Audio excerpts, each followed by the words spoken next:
Mes bien-aimés dans le Seigneur, soyez bénis. Alors aujourd'hui, nous allons partager la parole de vie dans Jean chapitre 11. Jean chapitre 11. Je vous retrouve dans une petite minute.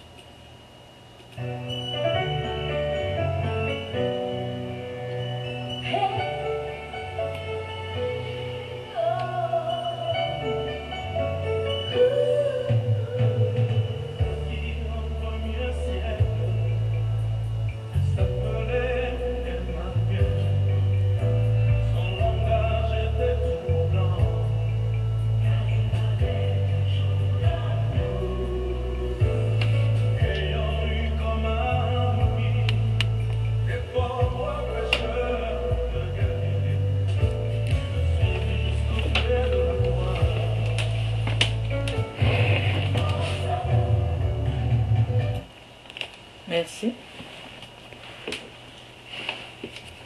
Jean chapitre 11. Jean chapitre 11. La résurrection de Lazare. Il y avait un malade, Lazare de Béthanie, le village de Marie et de sa sœur Marthe.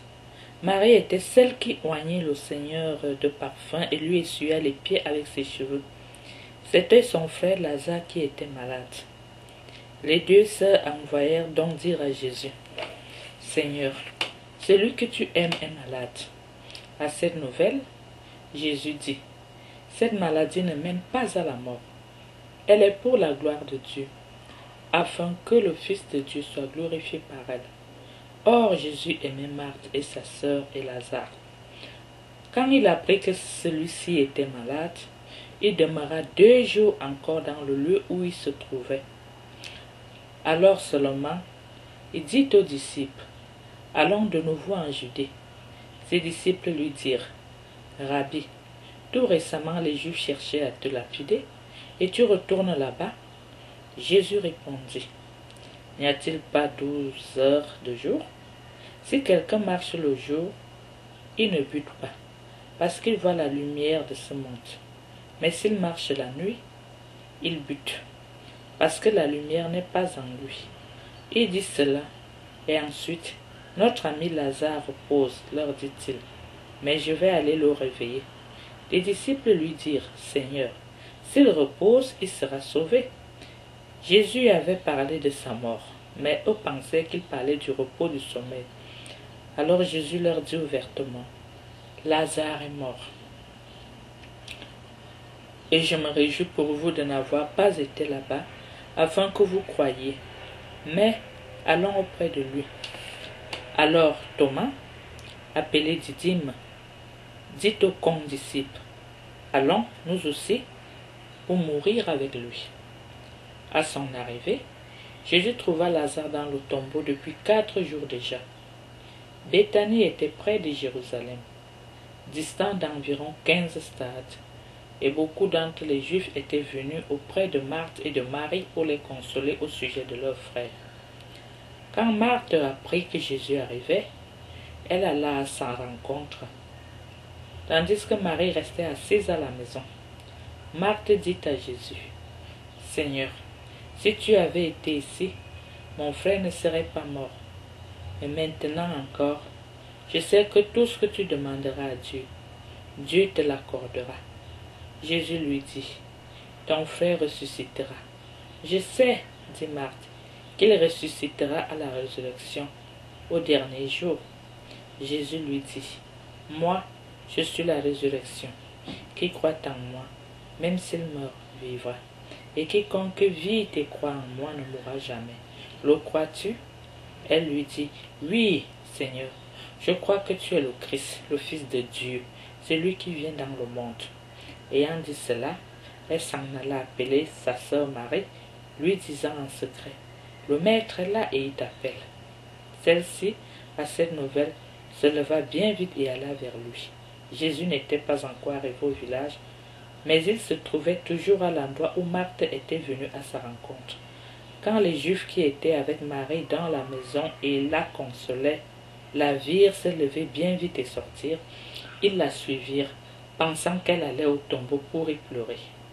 Arrivé là où était Jésus, Marie, en le voyant, tomba à ses pieds et lui dit, « Seigneur, si tu avais été ici, mon frère ne serait pas mort. » Lorsqu'il la vit pleurer, et pleurer aussi les Juifs qui l'avaient accompagné, Jésus frémit en son esprit et se troubla.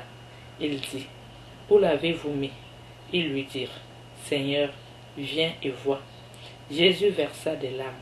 Les Juifs dirent alors, « Voyez comme il aimait. » Mais quelques-uns d'entre eux dirent, « Ne pouvait-il pas, lui qui a ouvert les yeux de l'aveugle, faire aussi que celui-ci ne mourût pas ?» Alors Jésus, frémissant à nouveau en lui-même, se rend au tombeau.